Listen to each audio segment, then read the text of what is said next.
The Browns just told us everything without actually saying anything. Because what Andrew Berry said in his latest interview might be the clearest signal we've gotten yet about the quarterback situation. But here's the catch. He never said it directly.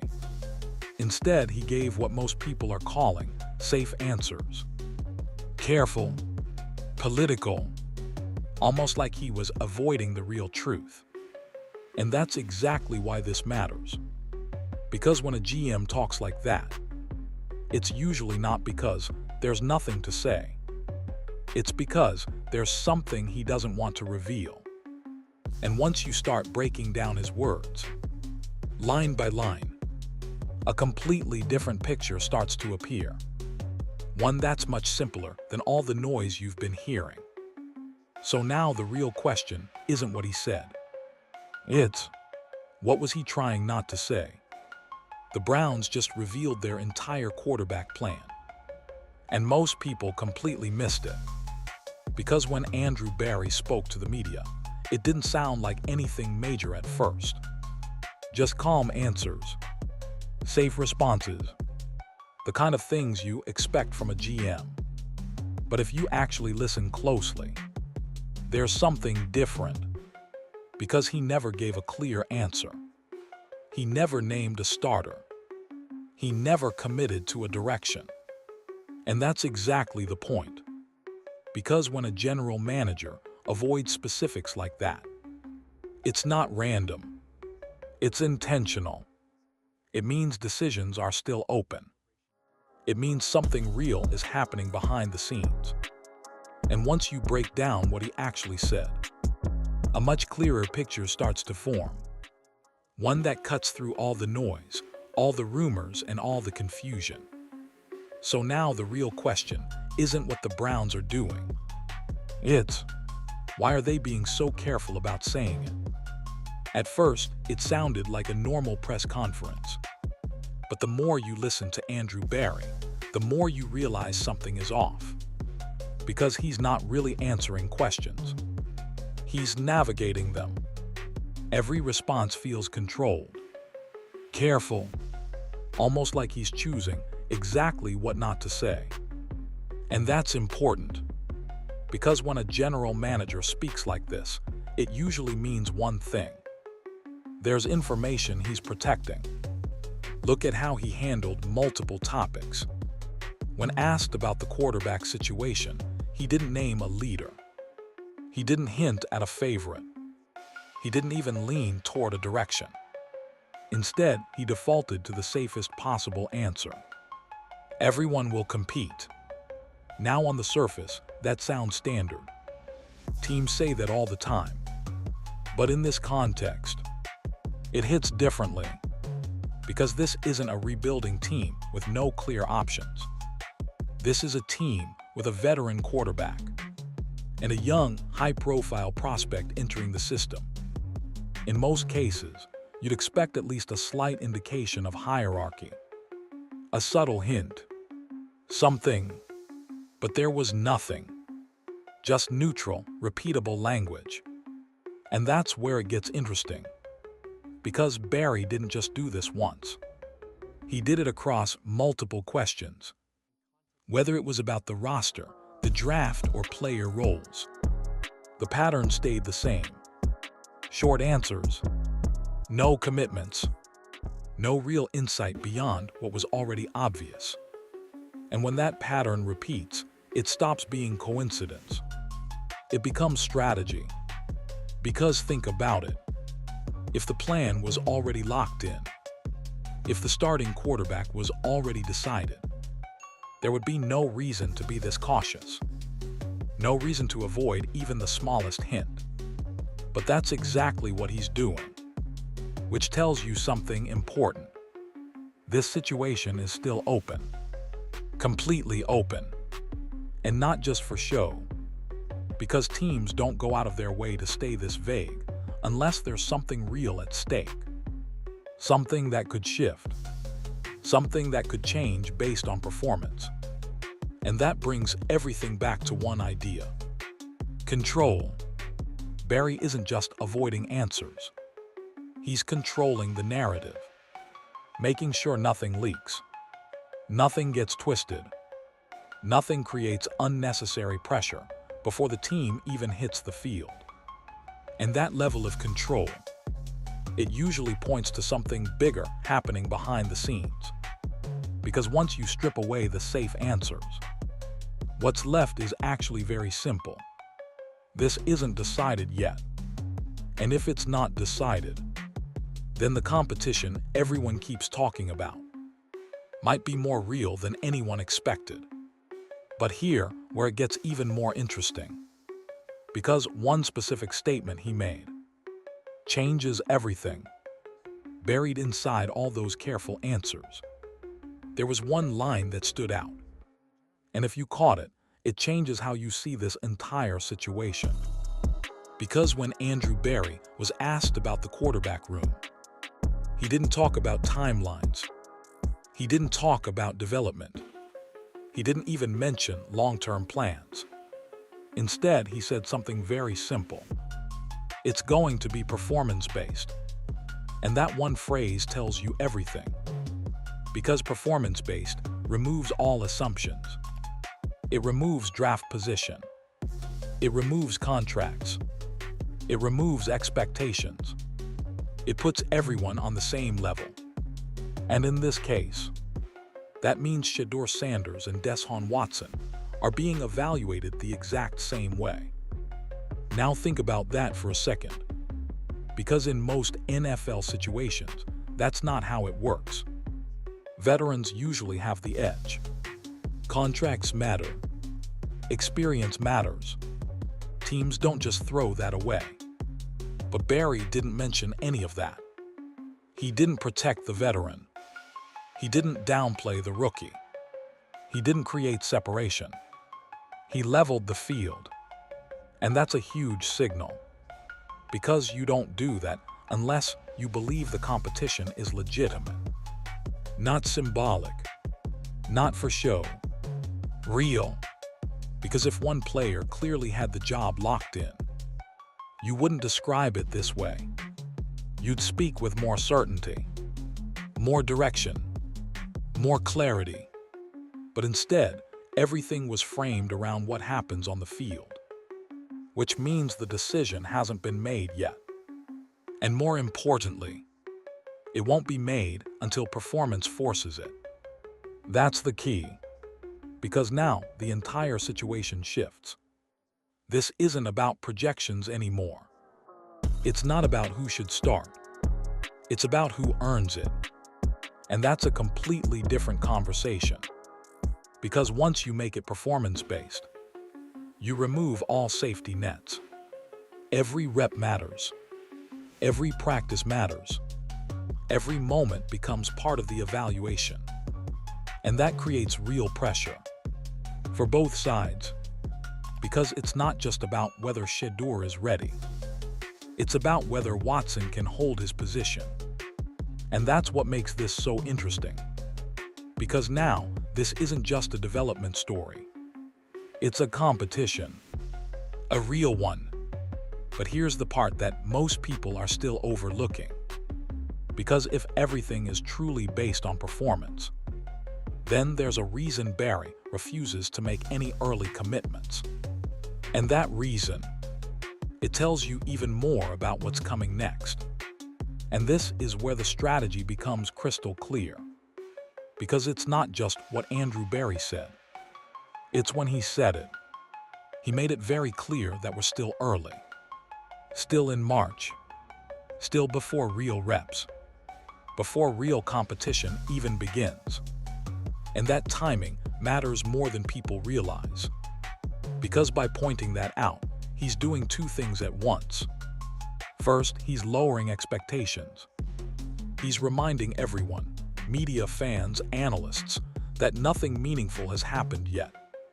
No one has taken a snap. No one has worked fully with the coaching staff. No one has earned anything. Which means any strong opinion right now is premature.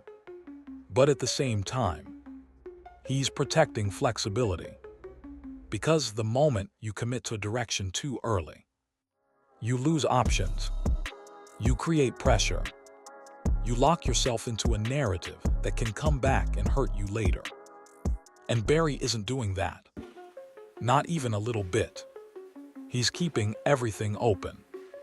Every possibility. Every outcome. And that's intentional.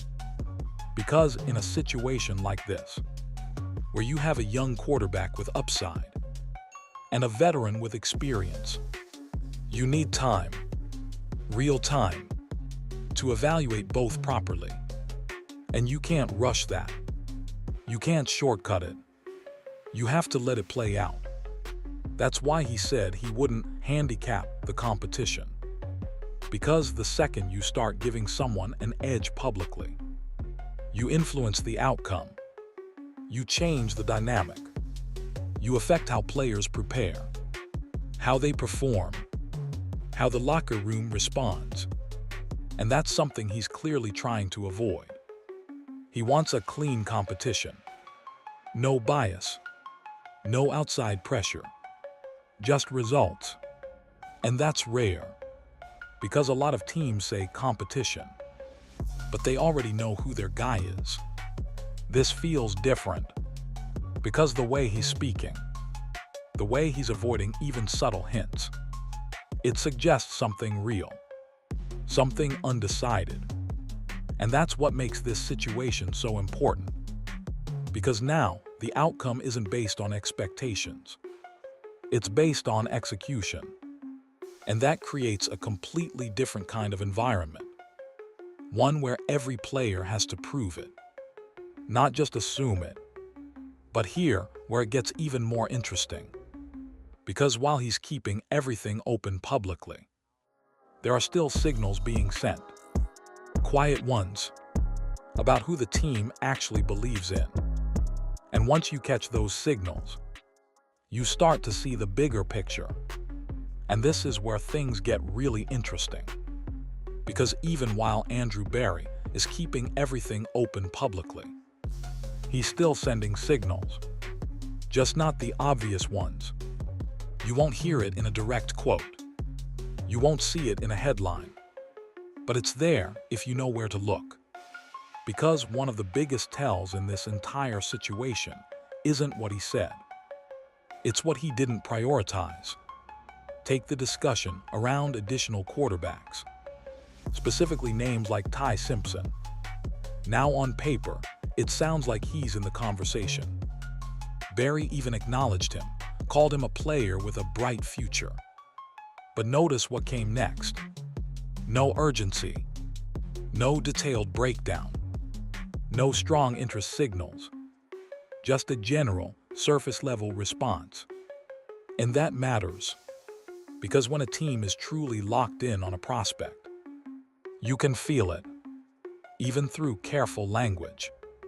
There's more energy, more detail, more intention behind the words. But here, it felt like a placeholder answer. Something said because the question was asked, not because it reflects the team's real focus. And then there's another detail most people missed. Barry didn't go to Ty Simpson's pro day. Now that might not seem like a big deal at first. But in the NFL, that's a signal.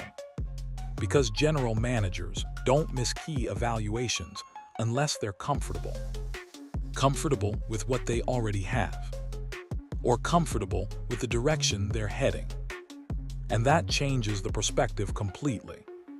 Because if this was truly a wide-open search, if they were desperate to find answers at quarterback, you'd expect them to be everywhere, evaluating everyone, leaving no stone unturned. But that's not what we're seeing. Instead, we're seeing selective attention, selective interest, which usually means one thing. The focus is already inside the building. And that brings everything back to the current room. Because if external options aren't being aggressively pursued, then the real evaluation is happening internally, between the players already there. And that's where the confidence shows up.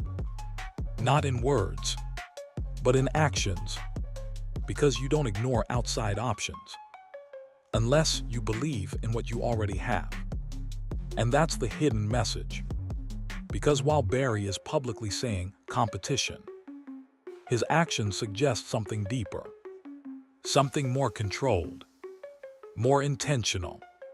And once you see that, the entire situation starts to feel less chaotic and a lot more focused.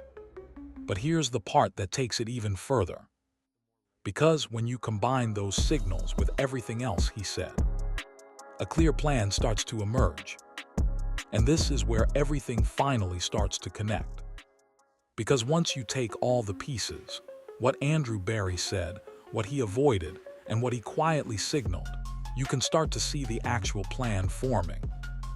And it's much simpler than people think. This isn't chaos. This isn't confusion.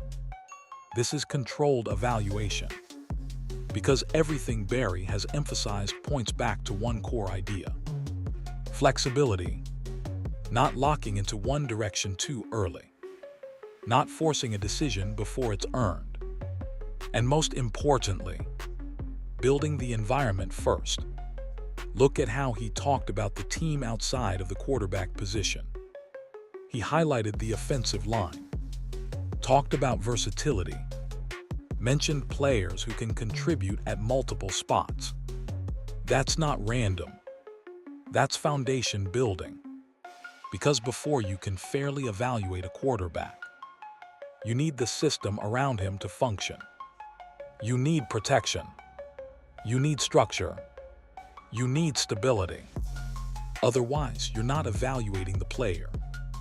You're evaluating the chaos around him.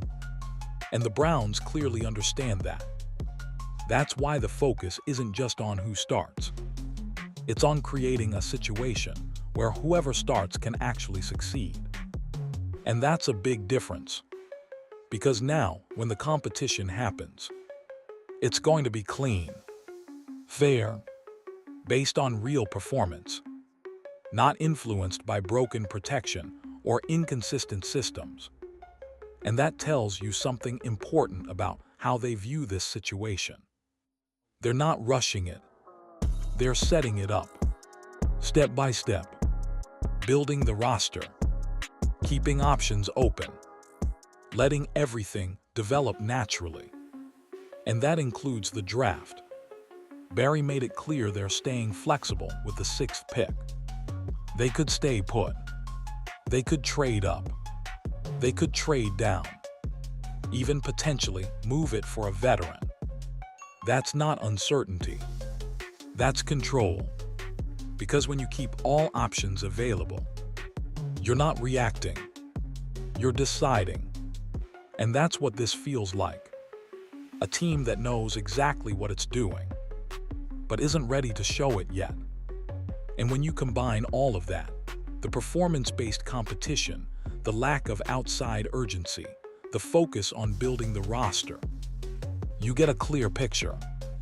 This is about letting the best option reveal itself. Not forcing it.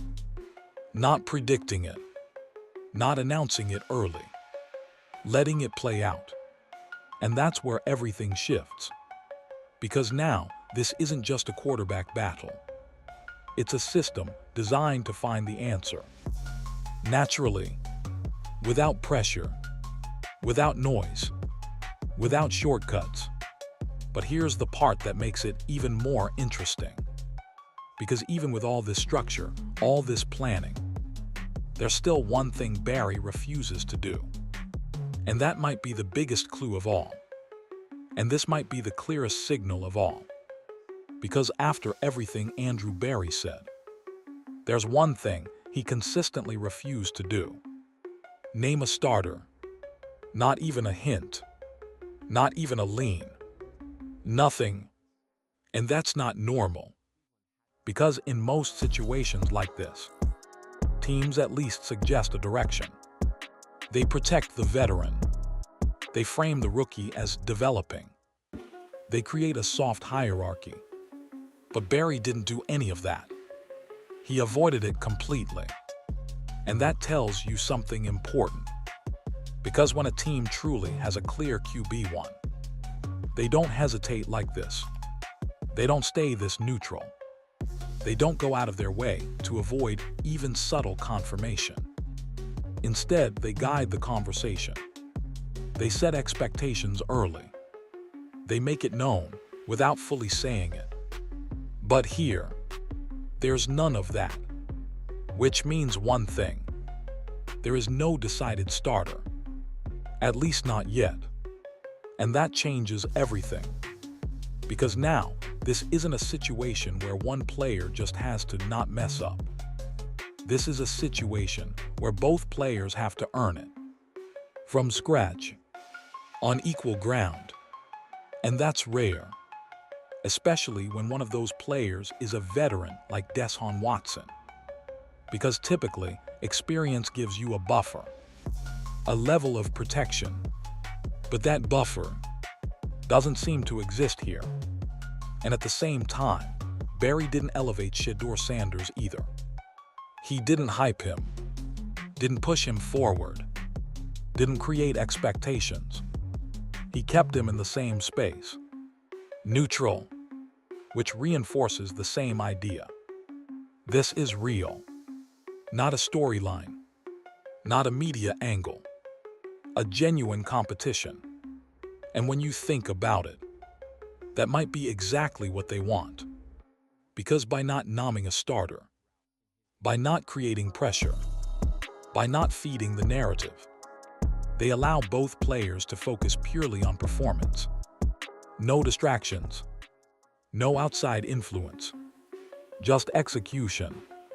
And that creates the most honest outcome possible. Because whoever wins this job will have earned it completely. But here, where it all comes together. Because when you combine everything, the silence, the flexibility, the signals, and the refusal to commit, the picture becomes very clear. This isn't confusion. This isn't uncertainty. This is control. And once you see that, you start to understand exactly what's about to happen next. And now everything comes down to what happens next. Because after all the careful answers, all the avoided questions, and all the hidden signals, there's no more room for interpretation. Because at the end of the day, none of this will be decided in a press conference. It won't be decided by headlines. It won't be decided by speculation. It will be decided on the field. And that's exactly where Andrew Barry has been pointing this entire time. Not with bold statements, not with dramatic announcements, but with control, with patience, with a clear refusal to rush the process. Because everything he said and everything he didn't say leads back to one simple idea. Let the best player reveal himself. Naturally, without pressure, without bias, without being handed anything. And that's what makes this situation so different. Because this isn't about protecting a veteran like Deshaun Watson. And it's not about fast-tracking a young talent like Shedeur Sanders. It's about creating a real environment where both have to prove it. And when that happens, there are no excuses, no narratives left to hide behind, no what-if scenarios, just results. Because once practices turn into reps, and reps turn into performance, everything becomes clear. The better quarterback will separate. The stronger presence will lead. The more consistent player will take control. And when that moment comes, the entire conversation flips instantly. All the confusion disappears. All the speculation fades. And everything that once felt complicated becomes obvious. But here's the part that matters most. This was always the plan. Not chaos, not uncertainty. Control. A system designed to find the answer the right way. So now the real question isn't what the Browns are doing anymore. It's, Who's going to step up and take it?